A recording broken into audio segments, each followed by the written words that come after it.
National defence academy examination का form filling से लेके मेरिट लिस्ट तक एक बहुत ही कॉम्प्लिकेटेड प्रोसेस है। भाई यूपीएससी से एग्जाम को कंडक्ट कराती है और डिफरेंट स्टेजेस है और अलग अलग स्टेजेस की अलग अलग कॉम्प्लेक्सिटीज हैं।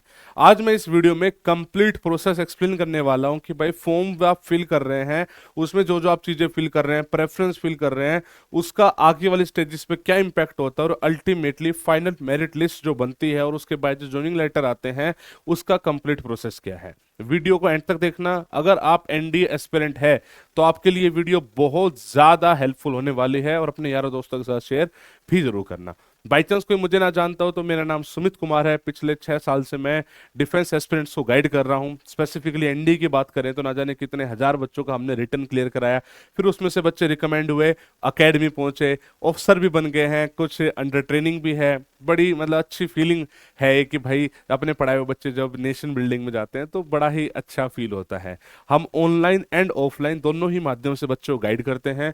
LWS नाम से हमारी एप्लीकेशन है, लर्न विद सुमित, जिस चैनल पे आप है उसी की शॉर्ट फॉर्म है LWS। अगर आप एप्लीकेशन पे जाओगे तो आपको ऑनलाइन अलग अलग टाइप के कोर्सेज मिलेंगे। ऑफलाइन की बात करो तो दिल्ली पुणे में हम लोकेटेड है, वहां पे बच्चों को ऑफलाइन माध्यम से गाइड करते हैं। ओवरऑल मैं आपको एक गारंटी दे रहा हूं कि आज की डेट में अगर डिफेंस एग्जाम में द बेस्ट क्वालिटी कंटेंट की बात करें तो आई प्रोमिस वो LWS प्रोवाइड कर रहा है। बिकॉज हम बच्चे पे एक एक बच्चे पे इंडिविजुअली मेहनत करते हैं और तभी वो रिजल्ट आके निकल पाते हैं, राइट। खैर, तो ये तो हो गया मेरा इंट्रोडक्शन। अब बात कर लेते हैं इसकी कि भाई ये फॉर्म फिलिंग से एनडीए मेरिट तक का खेल कंप्लीटली है क्या। सबसे पहले तो आप इस बात को समझो कि यूपीएससी साल में 2 बार इस एग्जामिनेशन का फॉर्म निकालती है। एक बार पेपर होता है इसका अप्रैल में, एक बार होता है सितंबर में। तो सितंबर वाला पेपर है उसका जो फॉर्म निकलेगा वो मई एंड और जून में निकलता है। सेम जो बेसिकली पेपर होना है अपना अप्रैल में, उसका जनवरी में फॉर्म निकलता है, राइट। जब ये 2 बार यूपीएससी फॉर्म फिल करवाती है जो बहुत ही कॉम्प्लिकेटेड फिनोमिना है। इस बार यूपीएससी ने फॉर्म फिलिंग का प्रोसेस ही पूरा चेंज कर दिया। मतलब मैं तो ऐसा शौक हो गया फॉर्म फिलिंग का प्रोसेस देख के कि एक आम बच्चा कैसे फिल करेगा। मुझे खुद भरने में उसको 5 से 6 घंटे लग गए। मैं हर बार बच्चों को गाइड करता हूँ फॉर्म कैसे भरना है, तब मुझे इतना टाइम लग गया। तो बहुत ही कॉम्प्लिकेटेड फिनोमिना बना दिया यूपीएससी ने। बट उसके लिए मैंने क्या करा, एक वीडियो बना दी बच्चे, how to fill the form, जिसमें स्टेप बाय स्टेप मैंने बताया है कि किस तरीके से आपको यूपीएससी का फॉर्म भरना है। ये वीडियो हमारी मतलब हर बार लाखों बच्चा देखता है, इस बार भी लाखों बच्चा ऑलरेडी देख चुका है। उसको देख के ही बच्चा फॉर्म फिल कर रहा होता है नॉर्मली।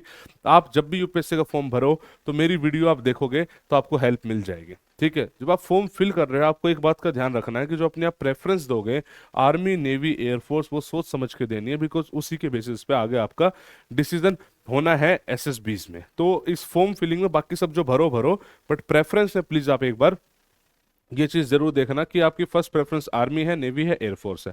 इसमें बहुत बार बच्चा गलती ही करता है कि उसको बोलता है मुझे सिर्फ आर्मी में जाना है तो आर्मी के अलावा कुछ और भरता ही नहीं है। ऐसी गलती नहीं करनी। अगर आप एलिजिबल हो तो आप सबके सब भरोगे, नेवल एकेडमी भी भरोगे। अगर आपकी स्ट्रीम नॉन मेडिकल साइंस है, नॉन मेडिकल साइंस है, पीसीएम वाली स्ट्रीम है, तो आप हर एक चीज के लिए एलिजिबल हो, आर्मी के लिए भी, नेवी के लिए भी, एयरफोर्स के लिए भी, नेवल एकेडमी के लिए भी।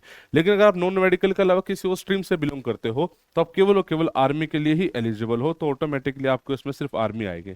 लेकिन अगर आपके पास बच्चे ऑप्शन है तो प्लीज इट्स अ रिक्वेस्ट कि आप सारी की सारी प्रेफरेंस भरोगे। फर्स्ट प्रेफरेंस के बेसिस पे आपकी एसएसबी का सेंटर आता है, लेकिन आपको प्रेफरेंस भरनी सारी है कि 1 2 3 4 करके लिखना होता है, वो आपको सारी प्रेफरेंस भरनी है।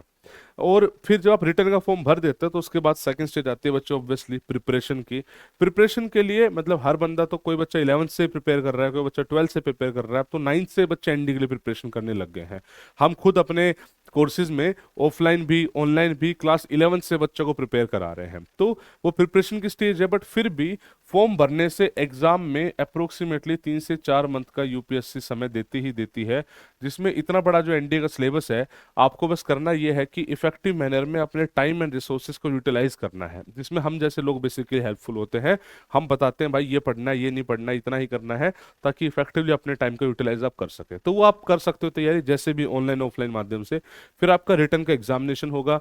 जो फॉर्म भरते हैं यूपीएससी का अप्रोक्सीमेटली 5 से 6 लाख बच्चा फॉर्म भरता है, एनडी का रिटर्न एग्जाम देता है, और अप्रोक्सीमेटली 8,000 बच्चा इस एग्जाम को क्लियर करता है। जो बच्चे इस एग्जाम को क्लियर करता है उसका बोलते हैं रिटर्न क्लियर हो गया। अब उसकी नेक्स्ट स्टेज आ गई एसएसबी। एसएसबी में आप बेसिकली अगर आपने अपनी फर्स्ट प्रेफरेंस आर्मी डाली होगी तो आप एसएसबी के लिए जाओगे, अगर आपने फर्स्ट प्रेफरेंस एयरफोर्स डाली होगी तो आप एएफएसबी के लिए जाओगे, अगर आपने अपनी फर्स्ट प्रेफरेंस नेवी डाली होगी तो आप नेवल सिलेक्शन बोर्ड के लिए जाओगे। वैसे तो ये तीनों के तीनों ही प्रोसेस सेम फॉलो करते हैं, कोई भी डिफरेंस नहीं है, there is no difference at all in the process, तीनों एकदम स्टैंडर्डाइज है, राइट।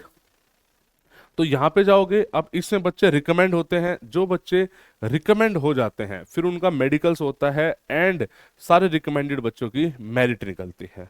अब नॉर्मली जो रिकमेंड होते हैं अप्रोक्सीमेटली 600 से 700 बच्चे रिकमेंड होते हैं, और जो सीट होती है वो अप्रोक्सीमेटली 400 के आसपास सीट होती है। तो इतने में से फाइनली इतने बच्चे जा रहे होते हैं। यहाँ से यहाँ में दो चीजें आते हैं, एक मेरिट का खेल आता है, एक मेडिकल का खेल आता है। जब ज्वाइनिंग लेटर इशू किया जाता है, सपोज करो जो रैंक 1 है बच्चा, भी जो रैंक 1 आया है उसका देखा जाएगा भाई उसकी फर्स्ट प्रेफरेंस क्या है, उसकी फर्स्ट प्रेफरेंस आर्मी है, हाँ जी आर्मी है, क्या वो आर्मी के लिए मेडिकल फिट है, अगर वो मेडिकल फिट होगा तो बोलेंगे ओके मेडिकल फिट है, क्या आर्मी में सीट अवेलेबल है, हाँ सीट अवेलेबल है, उसको ज्वाइनिंग लेटर इशू कर दिया जाएगा। सेकंड केस हम देखते हैं, सपोज करो किसी की रैंक है 400, जो 400 वाले रैंक की जो फर्स्ट प्रेफरेंस है, सपोज करो वो एयरफोर्स है, तो क्या एयरफोर्स के लिए बंदा मेडिकल फिट है, तो आंसर इज नहीं है। अच्छा नहीं है एयरफोर्स के लिए मेडिकल फिट, चलो कोई बात नहीं। इसकी सेकंड प्रेफरेंस देखते हैं, आर्मी है, तो क्या बच्चा आर्मी के लिए मेडिकल फिट है, तो आंसर इज नहीं है फिट। ओहो, तो क्या करें आप, मेडिकल फिट नहीं है तो चलो, नहीं चलो ऐसा नहीं होगा, वैसे सिनेरियो में रियल सिनेरियो बताता हूँ। तो आर्मी के लिए मेडिकल फिट है, हाँ है, क्या आर्मी में सीट अवेलेबल है, नहीं है सीट अवेलेबल, तो नहीं हुआ लेटर इशू अभी तक भी। फिर इसकी थर्ड प्रेफरेंस देखते हैं, थर्ड प्रेफरेंस क्या है, नेवी है, हाँ जी नेवी है, क्या नेवी के लिए मेडिकल फिट है, हाँ है, क्या नेवी में सीट अवेलेबल है, तो जी नेवी में, एनडीए में तो नहीं है, नेवल एकेडमी में है, तो उसकी नेवल एकेडमी में लेटर इशू कर दिया। तो जब आपका लेटर इशू होता है तो आप उस मतलब बेसिकली मेडिकल फिट भी होने चाहिए और मेरिट में भी होने चाहिए। नॉर्मली जो एयरफोर्स फ्लाइंग ब्रांच होता है उसमें कैसे होता है कि मतलब मेडिकल फिट ही बहुत कम बंदे होते हैं, तो जो मेडिकल फिट हो गया एयरफोर्स फ्लाइंग ब्रांच में वो अकेडमी चलाई जाता है।